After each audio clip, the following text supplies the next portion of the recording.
we all have difficulty with integration at some point, whereby you know better, but you can't do better. That's the weight of cognitive emotional dissonance.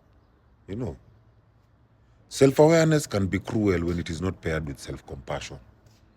Because you become aware of your patterns, like the ways you self-sabotage, the ways you repeat toxic cycles, the ways you chase emotional unavailability, you avoid boundaries, or even the ways you numb through distractions. And yet, you find yourself doing it again and again. And it is not out of ignorance or even out of denial, but it is out of nervous system survival. This is not a mindset issue.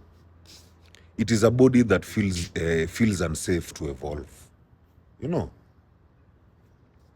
this type of dissonance is not just the clash between belief and action.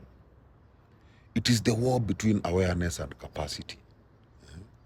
You know the relationship is not healthy. You know the habit is destructive.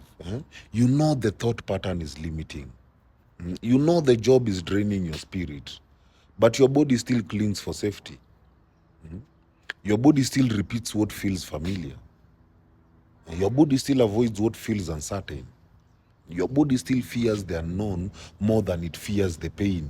You are not in denial. You're just in survival. And you have to understand the nervous system doesn't speak language. Your mind can read all the books. It can go to therapy. You can listen to all the podcasts and say all the affirmations that you want or you know of. But your nervous system doesn't speak those languages. Your nervous system speaks safety. It speaks patterns. It speaks predictability. Even if what's predictable is painful. That's why healing is not just about gaining insight. It is about teaching the body a new way to feel safe in the absence of what once kept it surviving. The body is not behind, my friend. The body is just protecting you. That shame that you feel for not being better is not helping you heal. It is re-traumatizing your system. When your body is still holding on to a survival blueprint, especially one formed in childhood, trauma, abandonment, or even chaos, it doesn't care about your goals. All it cares about is keeping you alive. So if your nervous system learned that chaos equals connection, then it will seek chaos in love. If it learned that overworking equals to worth, then it will cling to burnout. If it learned that silence keeps you safe, then it will shut you down even when you want to speak. And even when your mind knows better, the body continues repeating the script. Not out of weakness, but out of loyalty to survival. Insight is not integration. Acknowledging is not integration. Self-awareness is just the beginning of healing. It is not the destination. True change happens when your body feels safe enough to do something new. And this requires emotional energy. You can't build a new self on emotional exhaustion. It requires inner stability, creating safety from the inside out. It requires co-regulation.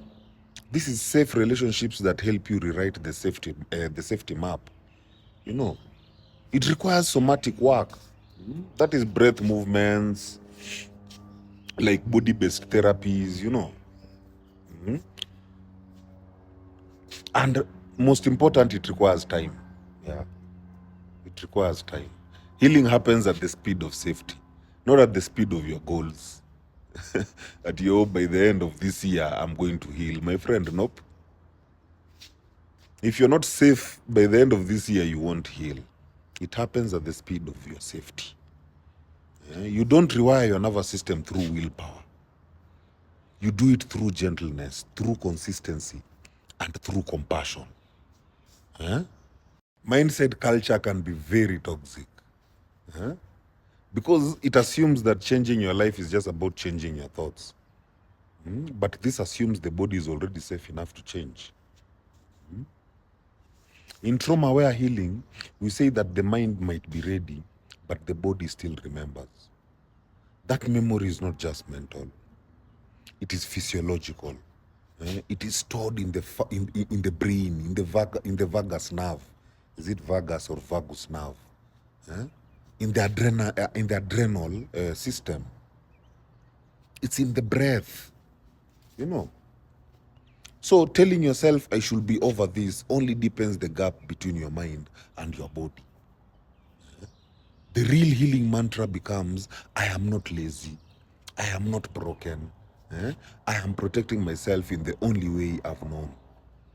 And now, slowly, I'll teach myself something new.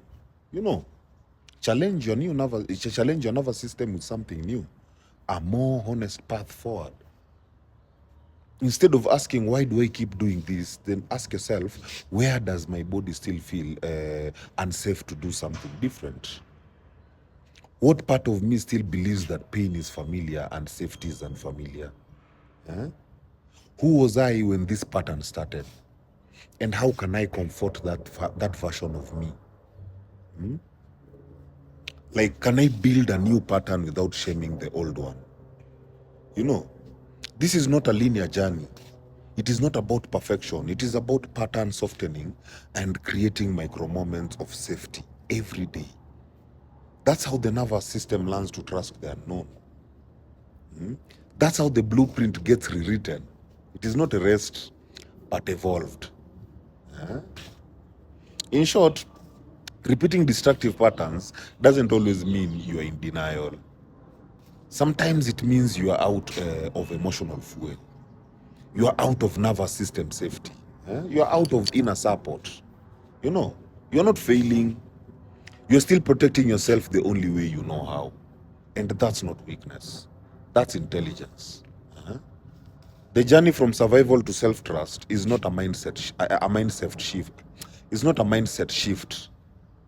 It is a body-led revolution. My people, heal. Heal.